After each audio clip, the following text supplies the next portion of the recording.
Welcome to Sputnik, orbiting the world with me, George Galloway. And me, Gayatri. At long last, the beginnings of a bout of introspection is emerging in the more rarefied edges of the mainstream media. Lindsey Hilsum, a distinguished foreign editor on Channel 4 News, sought this week to find an answer to the erupting question of why so many people now prefer the reportage of alternative reporters to that of people like her, who think themselves to be the real thing. Her conclusions were, of course, woefully inadequate, but at least she was asking the question. Anybody like me, talking literally to millions every day and all day, knows that something big is happening. When an exiled political figure like me can have an audience growing by thousands every day, only a fool would ignore it. I have known our first guest for nearly 30 years and sometimes disagreed with her. She is a significant figure in the journalistic land, a celebrated former award-winning writer on the Sunday Times, still one of the world's most important newspapers, a war correspondent of considerable bravery, an author of note. She is Hala Jaber, and I'm pleased to welcome her onto the Sputnik. Hala, welcome. Let's start with the media first before picking your considerable brains about the Middle East as a whole. Lindsey Hilsum is onto something, isn't she? That the mainstream news media is losing viewers, listeners, readers by the score every minute. And that's for a reason, isn't it? I think so. I mean, Lindsey is both a friend and a colleague, and highly respectful. However, there is something I posed as well as a question a few days ago, earlier this week, when all this media campaign started, which is the question should be, why are people seeking alternative views and open source media rather than going for the mainstream media, which used to be the case in the past? That's the question one should be asking. Why are people now distrusting the mainstream narrative, if you want, and the state narrative that's being presented to them, and actually in some ways being imposed as the truth and nothing but the truth? That should be the question. So yes, she is onto something when she asks that question, because obviously people are now doubting and questioning what mainstream media is generally putting to us as fact.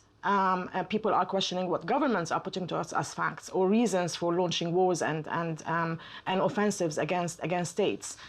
So it is a big question, and yes, that's the one that should be tackled. Well, can I answer the question with one word? Iraq? Isn't that where the bankruptcy of official media, and for that matter, the political class, began to emerge? Of course. I mean, we were led into war in Iraq based on a lie. The 45 minutes dossier was a pack of lies, and until today, I believe we haven't found the WMDs that we went or launched a war. A country like Iraq that was totally disintegrated, broken down. The result after the war was not a better result. And typically when they launch war, there's always a plan A of launching a war to rid of X or Y or Z, but there's never a plan B then to fix the problem that they created. And that's what we had. And as a result of Iraq, you know, people may accept some things. It doesn't mean they forget. And they don't forget. People remember that they were led to war based on a lie in Iraq. They then watched Libya happen and disintegrate. They watched Egypt, and now they're watching Syria. And people are beginning to say, well, hold on a second. You know, it's been a buildup of lies. And why should we trust now the narrative that's being presented to us about a certain issues in Syria? And this is not to just justify everything that's happening in Syria as well as being, you know, correct. However, these are legitimate questions, and people are asking, and people are beginning to doubt mainstream media and the information that's being provided, and turning to alternative views. The problem is also that the mainstream media is just an echo chamber of the government, of the state, which is not supposed to be. They should be questioning the state, right? You would think that's, yes. I mean, again, we should not generalize. There are still people, and I really believe that there are still good journalists and good investigative journalists and good people with, you know, with intelligence that actually try and do that. However, generally nowadays, especially when we come to states and war, you know, in Syria, it's become like, you know, either you're on this side or you're on that side, and there's no in between. And that is absolutely wrong, because just because you question something does not necessarily mean that you're on either side. You have a right as an individual or as a journalist to question that. We saw examples this week when somebody wrote a piece in The Guardian, for example, accusing two people of being bots. And when, you know, these people were not bots, they're real. And when a lot of us said to the writer that, but they are actually real, they're not bots, the response was, this is not my view, this was the government's view. But you didn't question. You didn't question it. And you didn't actually, even if you didn't question, did you not do research? As it happens, I know both of these bots personally. I do as well. And you do but too. At least one of them. I know two of them, and one of them is an old friend of mine. But let me ask you about something that people are not watching. And they're not watching because it's not being shown. In Yemen, British and American rockets from American-supplied airplanes were fired by the Saudi Arabian Air Force on a wedding party, which killed the bride and dozens of others. Women and children. Yeah. Mostly women and children, at a wedding in Yemen, and almost nobody knows it. If they're not on social media, they didn't see the little boy clinging to the dead body of his father. If they're not on social media, they are watching RT, which is the only broadcaster, by the way, which has shown the footage I'm referring to. Not one other broadcaster has done so. This is not just distorting facts that people are looking at. This is deliberately concealing facts so that no one can question them, isn't it? It is. I mean, Yemen in particular. I mean, this incident this week, which is huge, and the face of that little boy, you know, who spent all night, refused to leave his father's body. He sat on the floor, crying his heart out, calling for his daddy to wake up. Okay, that picture, if that had come, let's put it this way, if that had come from Syria, it would have been on every front page, on every news channel, as a top item. Okay, and we would not have heard the end of it till now, and maybe launch another military offensive. But this was Yemen, the poorest of the poorest countries. I mean, this is not the first wedding they've hit. This is about the 6th or the 7th now in the past. Hit it twice, a double tap, as they call it. And no one mentions it. Hardly. That story, that picture that should have gone viral, hardly went anywhere. Like you say, had it not been for those, you know, people that actually do talk about Yemen, it's not the mainstream media that did. Instead, they had other more important news on their items. But it's not because the journalists are stupid, because we know they're not. It's for another reason. There's another reason why. And it's not hard. You don't need to be Einstein to work it out. This was a crime, a war crime of considerable proportions that was carried out by our allies using our weapons, and not a lot of people know this, we have military officers in the command and control cell that is directing the Saudi war against Yemen. And therefore journalists are deciding, or their editors are, or their proprietors are, these crimes have to be covered up. And then they ask, why are people no longer trusting us? Yeah. I mean, their excuse would be that, you know, we're not able to access Yemen. However, they're not able to access Syria. Yet they managed to write pieces and do documentaries on Syria from outside sources, whether via phone or Skype or whatever. There are people in Yemen you can access. You know, you can still phone people. You can still get them on Skype. You can actually do. But yeah, it does look more and more like it's intentional. It's like certain countries will be covered. Certain events will be covered because these events work with the narrative of certain governments that are actually now leading this war, and others that are unimportant, such as Yemen, and because it's allied with an ally like Saudi Arabia, and they tend to forget that 13 of the 19 13 were Saudis. Yes. that seems to be dismissed as, it's nothing. Coincidence. Yeah, it just happened, and it's the most And normal yet, thing. according to Donald Trump, it's Iran that's spreading terrorism. And it's Iran around that's the spreading world. terrorism, and Iran is the big. Well, let me monster ask at the you, moment. Hala, closer to home for both of us. Another example is the daily crimes being carried out by Israel in Gaza and elsewhere in the Palestinian territories. But let's talk about Gaza. Millions of people read and circulated an image I put out and words attached of a man with no legs sitting on the ground on his stump holding a Palestinian flag who was shot dead by a sniper. You and I know that every day in Gaza at the fence, real crimes are being carried out. Unarmed people are being deliberately shot in the head, including children. But the mass of the people in Britain who don't look where we look don't know this. And they don't know it for a reason, because there's a huge double standard here, isn't there? With the Palestinian issue or the Palestinian cause, definitely. I mean, the saddest thing about the Palestinian thing is that it's been going on for decades. I mean, we're in the 21st century. The only people, I think, around the world, even if you compare it to the poorest of the poorest in the world, it's the only people that they don't have a state. They're stateless, in effect. They have territories, occupied territories, which won't even be viable to create a state in. Their cause, their issue, their raison d'etre, if you want, has been just obliterated and omitted because it doesn't suit them. It doesn't suit the higher powers, the hierarchy that, we discuss the Palestinians. Every day there are crimes being committed against the Palestinians. Even if you don't shoot to kill, the fact that people in Gaza are imprisoned in one of the largest prisons, open-air prisons in the entire world, okay? They can't get electricity and water. Literally, they've been suffocated and sometimes starved. And no, that doesn't make headline news because it doesn't suit, because, God forbid one should say anything negative about Israel. Well, let's hope one day the Sunday Times and the BBC and others catch up. They used to. I mean, I worked with the Sunday Times, and I know that, sometimes my reportage was not necessarily mainstream or a certain narrative. It was allowed to happen. My question now is, what has happened? Why is it decreasing? Something has happened indeed. Hala Jaber, thanks for joining us on the Sputnik. Coming up, a strange death in Kuala Lumpur. Stay tuned.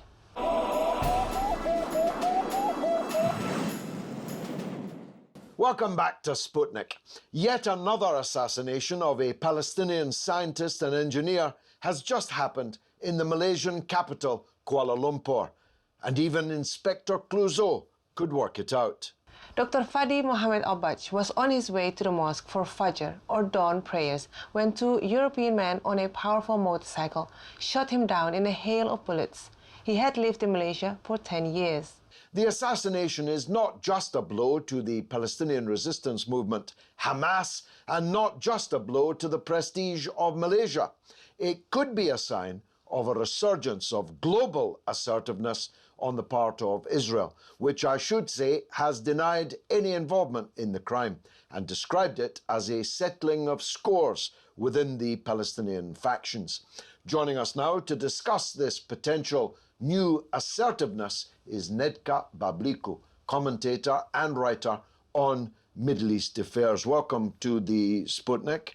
We don't know, of course, yet who killed the scientist in Kuala Lumpur, but even Inspector Clouseau would have Israel as his first suspect. What's your take on which, if true, would be another example of extraterritorial assertiveness of Israeli power? Well, many people in Palestine and others around do suspect the Israeli intelligence service, Mossad, had something to do with this. Again, the Malaysian authorities don't quite know yet who these people are, but they have confirmed that they are foreigners, with possibly Europeans, with links to a foreign intelligence service. Now, who could that possibly be? None other than Mossad. And there are reasons why they may have possibly done this, of course, and it's not just because it's not just the soft power bully technique, which that is certainly one of the reasons. It could be to frighten the Muslim majority in Malaysia into not backing Palestine, the Palestinian cause, but also because the police is quite strong in that. Well, exactly, and they want to bully anyone who has any sympathy for the Palestinian cause into... When you open a Malaysian passport, the first page says it's valid everywhere except in Israel. There you go. And it's the same thing with North Korea, the only country who formally refused to recognize Israel as a state. But going back to the final reason, I think that this was probably an Israeli orchestrated killing, that is because they are paranoid that this engineer could possibly, I think, have come up with a way to make rockets and send them to the Palestinians, which is absurd. But it is so difficult. It's a major problem for Malaysia, isn't it? The Prime Minister himself has problems of legitimacy. People like Mahathir Mohamad have formally now broken from the ruling party. The killing in Kuala Lumpur of a relative of the Korean leader, Kim Jong-nam, has now been followed by the very high-profile killing of a Palestinian figure of some note. What impact do you think this will have on Malaysian politics itself? Well, the problem is that, you know, these things, the Israelis don't care what they do. Makes Malaysia look very weak as a state, though, doesn't it? Well, everybody is weak where Israel is concerned. It's not just Malaysia. It's, you know, everybody's afraid of standing up to Israel. People are afraid to speak up against Israel. I mean, only Russia, Sergei Lavrov just introduced that said that Russia is considering delivering Syria the second most important Russian defense missile systems, the S-300s. And he said that previously they considered doing the same, but they didn't at the request of one of their partners. Now, their partners possibly meaning Israel, because Israel was adamant that Syria should not get these defense missile systems, and Russia capitulated to them. So, well, capitulated would be one word. I'm sure it's not the word that the Russian government would use. But definitely Russia and Israel have a historically close relationship. Russia recognized the emerging Israeli state. There are many Russians in Israel. There are many Israelis traveling in and out of Russia without visas. There's a lot of business involved, a lot of money involved. But there's definitely a new note, a different note being sounded by Russian leaders about Israel since the bombing, repeated bombing of strategically important targets in Syria by Israeli missiles and Israeli jet planes. This could be the beginning of a new chapter, a different chapter in Russian-Israeli relations. It's interesting you say that, because you're quite right that Russia in many ways is a friend of Israel, and it doesn't hide that, and which is why I don't believe that Russia could ever be a fair mediator in the Israel-Palestine conflict, because it's compromised because of the many Russians in Israel and so on. But there is definitely this feeling from the Russians of needing to contain Israel, because throughout the Syrian war, the Russians have been well aware that the Israelis will continue to attack Syria ad hoc, at random, as they feel like. But they have usually coordinated this. These movements have been somewhat coordinated with Russia so as to avoid any Russian casualties and so on. But what's going on is that Russia doesn't want Israel to get too assertive in that respect. It wants to be able, because Russia wants to be able to stay the number one balancer in this region, and it doesn't even want Iran to get any more assertive than he already feels it Well, is. that is an So- interesting point that is not yet properly recognized in public discussion.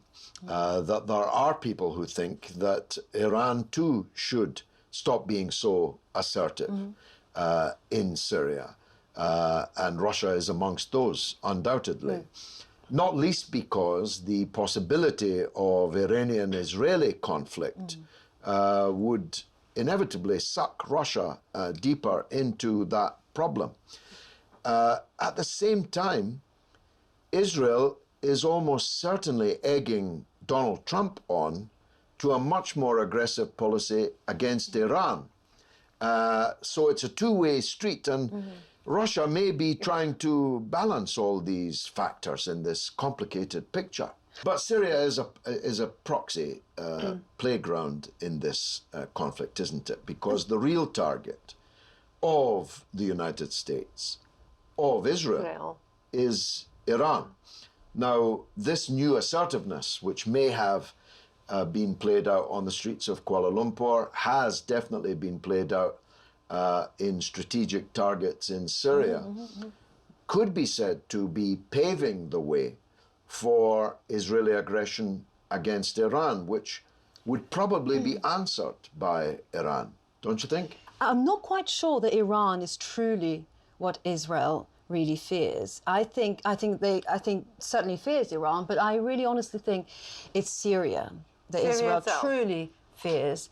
It's Arab nationalism that really frightens Israel. If you think about it, Syria is the only Arab nationalist state left. So why fear it? Yeah. Because Arab nationalism stands against everything that Zionism stands for. So, Arab nationalism is secular. But at the same time, it's pluralistic. It's multi. Yeah. People can practice all religions they want, but most importantly, it allows for modernity, for progression, for things that Israel takes the credit for, being the only country in the Middle East as being. Unlike Iran, you're saying? Well, Iranians are equally, they're progressive in their own way. I mean, Iran is a democracy, let's not forget, but it's an Islamic democracy. Whereas Israel prides itself in being the only democracy in the Middle East. Yeah.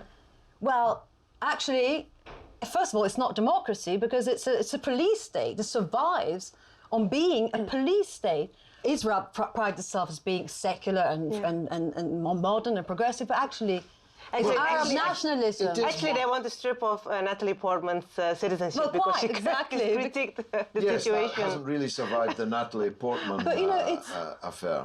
But so it's easy for them they can criticize Iran because But they don't like. Israel is a democratic country ruled by law for its Jewish population. Well, quite. They're ready to send prime It's an ministers, ethnocentric. presidents to jail for dishonest dealings and so on. It's important, I think, to say that if you are a Jewish citizen of Israel, then you are living in a democratic country. But of course, the millions of Palestinians that are occupied by your democratic country have no democratic rights at all. I'm interested in your thesis. In a way, I wish it were true. Arab nationalism is indeed the things that you say it is. But I've been around a long time in watching Arab politics. Arab nationalism has never, ever been weaker than it currently is. Well, because unless there's something happening underneath that you everyone know that is I against don't. them. No, I wish I did. But everybody is against them, you see, because it stands for anti-imperialism, anti-colonialism. It stands for independence, for all these very things that Israel, which currently occupies part of Syrian Golan Heights, does not occupies, want. has annexed. Has Quite. actually formally annexed in defiance of international law. And some of the biggest capitalists in the world are currently mining there in illegally occupied, annexed territory. Absolutely. Unfortunately, we've run out of time, but it's been fascinating talking to you. Thank you Thanks very for much, coming George. on board Thank you the very much. Sputnik. And now it's your turn to tell us what you think through the portals of social media. What's rattling, Gayatri? So I was in tears last night over the picture of the boy in Yemen. They killed the bride and dozens of others. But why does nobody care? Big Smoke says, because they have no idea it happened. Eddie Larmore says, people do care, it's just their voices don't get heard. And finally, Shan Suleiman says, because they're brown? In the final analysis, when history is written, the deliberate concealment of the war crimes in Yemen will turn out to have been the turning point in the end of the mainstream media. Mark my words. And that's all the time we've got for the tweets today. Which, alas, means that's the end of the show. But you can stay in touch with us on social media, on Twitter and Instagram, RT_Sputnik, or on Facebook, Sputnik on Russia Today. It's goodbye from me, Gayatri. And from me, George Galloway. It's been marvellous.